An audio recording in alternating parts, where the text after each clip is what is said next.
La historia del arte. Los primeros vestigios del arte que podemos observar es en la época prehistórica, que fue desarrollada por el ser humano primitivo en la edad de piedra, hasta la edad de los metales. En estos periodos es donde surgieron las primeras manifestaciones que se pueden considerar como artísticas por parte de los Homo sapiens.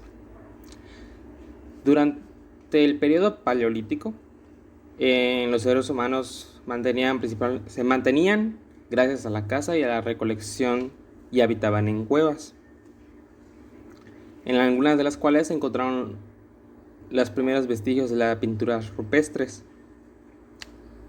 Tras un periodo de transición en el Mesolítico,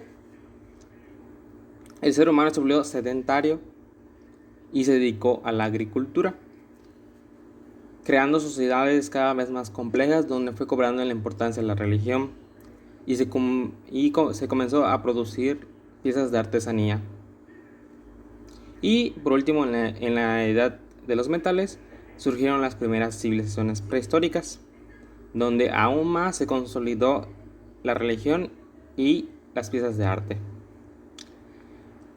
La historia del arte como disciplina se vio abarcada en torno a institutos, ya sea museos, mercados del arte, departamentos y producciones, que se le suele denominar a las artes visuales o plásticas. Esencialmente se refiere a pinturas, esculturas y arquitecturas, siendo más específicamente objetos de estudio que otras disciplinas claramente delimitadas, como puede ser la historia de la literatura o la historia de la música, que siguen siendo arte al fin y al cabo. A lo largo del tiempo, el arte se ha clasificado de diversas maneras, desde los tiempos medievales entre las artes liberales y las artes vulgares, o la que viene siendo artes mecánicas, que pasando a la modernización de la distinción entre las bellas artes y artes menores, o lo que viene siendo las aplicadas, hasta la multiplicidad contemporánea, que se entiende como arte a casi cualquier manifestación de creatividad del ser humano.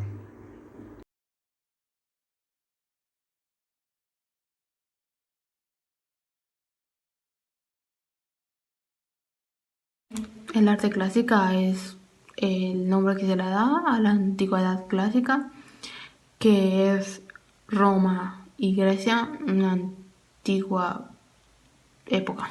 Es una cultura greco-romana y eso se lo conoce como arte clásica.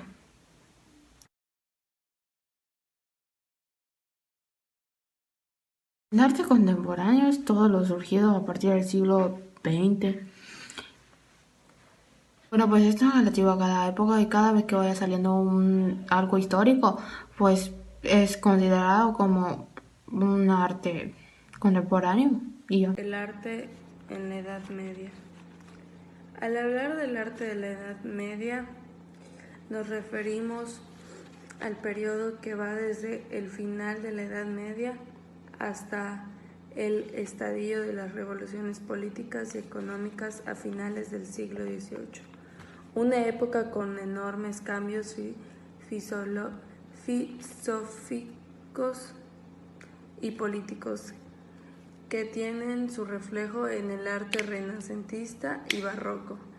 La afirmación del individualismo y la valoración de la persona humana tiene reflejo en el impulso que reciben los artistas que abandonan al anonimato medieval y mejoran su situación al amparo de las grandes mecenas.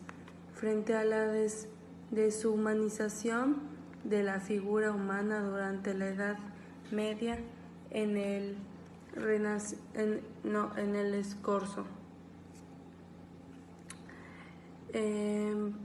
Pues así un poco de el arte en la Edad Media. Pues ahora bien, arte del siglo XX.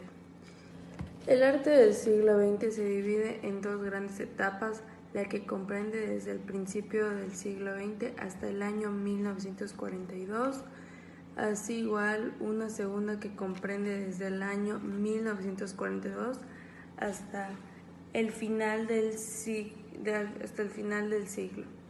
Esta última etapa se inserta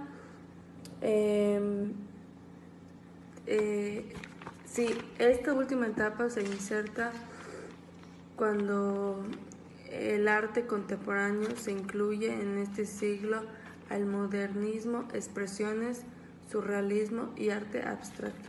El nacimiento de estos importantes movimientos artísticos cambian el concepto del arte, lo que es el arte y hasta lo que se considera o no obra de arte. El arte del siglo XX se ve fuertemente influenciado por la política social del momento. Es un arte que no escapa a la realidad, sino todo lo contrario, brota en ella como una forma de catarsis. Luego de la Ilustración, que había creado un sentimiento de confianza en el ser humano, la razón y la ciencia, estos valores entraron en crisis. Las dos guerras mundiales marcan un clima intenso e inestable, lleno de horror y destrucción. La crisis europea y la crisis de la bolsa estadounidense en 1930 impacta en la sociedad, creando movimientos artísticos de protesta. Yo les voy a hablar del arte moderno. El arte moderno es una forma de representar o dar a entender que no es solo una teoría, sino que existen bastantes cosas para entenderla, así como de cómo funciona la escultura y el arte. Este arte se refiere a finales del siglo XIX y a principios del siglo XX. Igual este arte podemos decir que se caracteriza por entender una nueva modernidad, materiales, tema y técnicas y procesos. Y también podemos decir que esto lo que buscaba era algo nuevo, algo, no sé, demostrativo, como sus técnicas, sus procesos, y también se refería a algo, o lo que deseaba, algo libre, joven y vanguardista. Mayormente a esto se quiere dar a entender el arte moderno. El arte actual del siglo XXI se ha convertido potencialmente en un acto de extraversión emocional, deseando o produciendo estímulos nuevos, pues el artista de hoy en día pues es completamente libre y toda creación contemporánea pues debe ser considerada como arte, más bien ya es un arte. Pues como tengo dicho, el siglo XXI se caracteriza por todo tipo de expresión, ya sea imaginario, por videos, pues el artista va desarrollando el arte. Los vanguardistas son el conjunto de movimientos desarrollados pues dentro de la literatura. Pues a partir de la mitad del siglo XX buscaban la renovación y la libertad de expresión. Son 7, que es el cubismo, futurismo, expresionismo, creacionismo, dadaísmo, ultraísmo y surrealismo.